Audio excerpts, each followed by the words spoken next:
दोस्तों कैसे हो। भारत सरकार का एक नया नोटिफिकेशन आया है।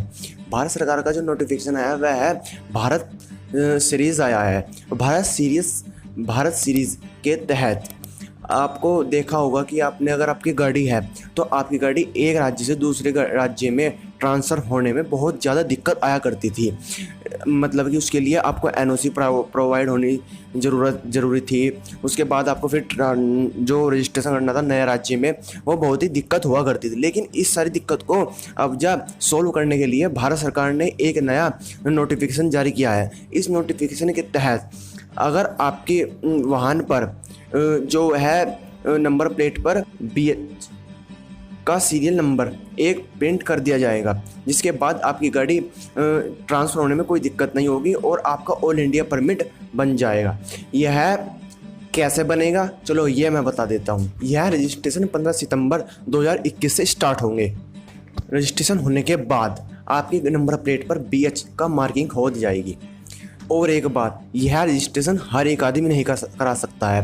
भारत सरकार ने यह रूल निकाला है कि यह केवल राज्य और केंद्र सरकार के कर्मचारी जो कि सरकारी नौकरी पे हैं, उसके बाद जो रक्षा कर्मी हैं उन्हें मिलेगा। और उसके बाद जो निजी क्षेत्र है यानी कि प्राइवेट सेक्टर है, प्राइवेट सेक्टर के मुताबिक अगर आपको कोई प्राइवेट सेक्टर है और प्राइवेट सेक्टर के जो 4 ऑफिस है वह अलग अलग राज्यों या केंद्र शासित प्रदेशों में उपलब्ध हैं, 4 या उससे अधिक, तो BH जो मार्किंग मिल सकता है। इसके लिए आप एप्लीकेबल हो सकते हैं। और अब इसका फ़ायदा देख लेते हैं। इसका फ़ायदा ज़्यादातर उन लोगों को प्राप्त होगा जो कि एक राज्य से दूसरे राज्य में अपनी गाड़ी ट्रांसफ़र करते रहते हैं, क्योंकि उनकी जॉब एक राज्य से दूसरे राज्य में ट्रांसफ़र होती रहती है, या किसी का बिजनेस है किसी एक राज्य से दूसरे राज्य में कन्वर्ट होता रहता है। तो उनको यह इस स्कीम की ज़्यादा ज़रूरत होगी और उन्हें ही इतना फ़ायदा होगा जितना औरों को फ़ायदा नहीं होगा। क्योंकि अगर वे एक राज्य से दूसरे राज्य में ही है जो इस गाड़ी का रजिस्ट्रेशन है ना दूसरे राज्य में नंबर लेंगे तो उन्हें इतनी ज़्यादा दिक्कत नहीं होगी। और वह प्रॉब्लम कैसे नहीं होगी, यानी कि वह दिक्कत क्यों नहीं होगी यह भी मैं बता देता हूँ। वह दिक्कत क्यों नहीं होगी, जैसे कि आप नई गाड़ी लेते हुआ तो आपको गाड़ी के साथ जो मोटर व्हीकल टैक्स है वह 15 साल का देना होता है। यानी कि आप 15 साल का जब नई गाड़ी लोगे तो 15 साल का टैक्स देना होगा। लेकिन इस स्कीम के तहत आपको जब अपनी गाड़ी नहीं लोगे तो केवल 2 साल का ही आपको रोड टैक्स देना होगा। 2 साल के जो बाद 2 साल कंप्लीट हो जाएंगे फिर आपको 2 साल का रोड टैक्स देना पड़ेगा। जो 2 साल का जो रोड टैक्स है वह आपको मल्टीपल पे करने होंगे, यानी कि आपको बार बार उसके पैसे पे करने होंगे। उसके बाद आपकी जो 14 साल हो जाएंगे, यानी कि 2 करके 14 साल हो गए। अब 14 साल के बाद आपको जो 15 साल है उस 15 साल में आपको आधी किस्त देनी होगी। तो राज्य सरकार पर इतना टैक्स होगा ही नहीं जो हमें वो प्रोवाइड करें। अगर आपकी 2 साल कंप्लीट हो गई है और रजिस्ट्रेशन दूसरे राज्य में कर लिया है तो आपको सरकार पैसा ही नहीं देगी। मैं आपको यह बता देता हूँ आप कौन सी गाड़ी पर कितना टैक्स लगेगा। जो 10 लाख रुपए तक की गाड़ी है उस पर 8%, जो 10 लाख से 20 लाख तक की गाड़ी है उस पर 10%, और जो 20 लाख से ऊपर तक की गाड़ी है उस पर 12% का टैक्स लगेगा। इसके बाद जो डीजल इंजन है उसमें 2% अधिक का टैक्स लगेगा, और जो इलेक्ट्रिक व्हीकल है उस पर 2% का कम जो टैक्स लगेगा, क्योंकि भारत सरकार भी इलेक्ट्रिक वाहनों को बढ़ोतरी यानी कि बढ़ावा दे रही है।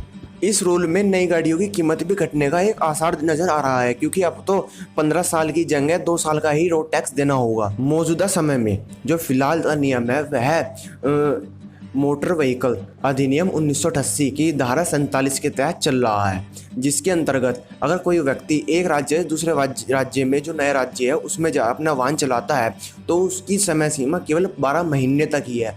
वह केवल 1 साल ही नए राज्य में अपना जो है वाहन चला सकता है।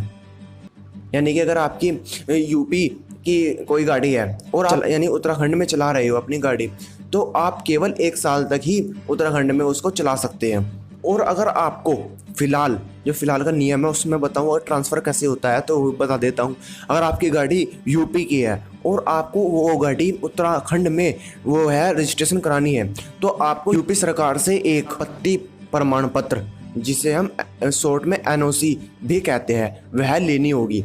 वह लेकर आपको उत्तराखंड सरकार से वो प्रोवाइड करनी होगी, जिससे वह जो बचा हुआ यूपी पर जो बचा हुआ रोड टैक्स है वह ट्रांसफ़र होगा उत्तराखंड सरकार पर एनओसी के ज़रिए। उसके बाद आपकी जो गाड़ी है वह ट्रांसफ़र होने के लिए एप्लीकेबल होगी। यह थोड़ा लंबा प्रक्रिया है, इसलिए सरकार ने इसको शॉर्ट करने के लिए जो भारत सीरीज़ स्टार्ट की है वह कितनी अच्छी है आप कमेंट सेक्शन में जरूर लिखिएगा। और वही दोबारा से लाइक, कमेंट, शेयर और चैनल सब्सक्राइब करना मत भूलिएगा। Thank you for watching.